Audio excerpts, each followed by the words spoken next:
The way the AI works is it looks at the individual ingredients and their makeup or the chemical makeup and the taste properties, and then gives us these unique combinations which can then come together in the form of a recipe. Of course, it's not completely AI driven.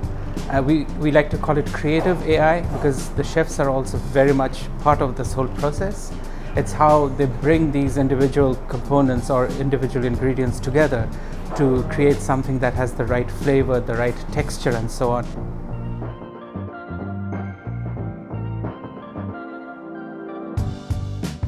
And looking at the AI, we were like, wow, this is absolutely crazy that you want to put coffee into it and Comté cheese and those kinds of things. We brought it all together, and I think it actually worked really, really well.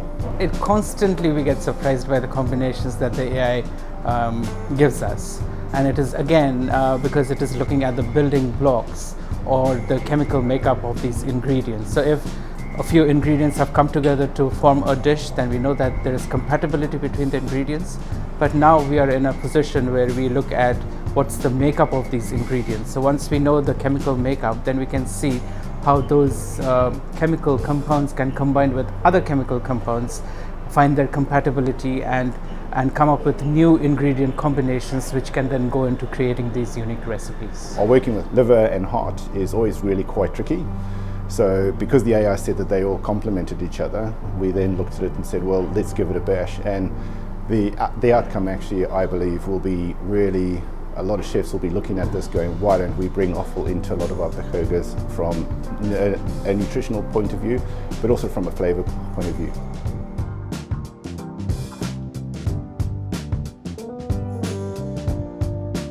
I believe we'll see AI being able to influence the whole development of food going forward in the future. We can see that there's flavours that chefs would never even think about, which would just come up and really change the whole dynamic of the kitchen.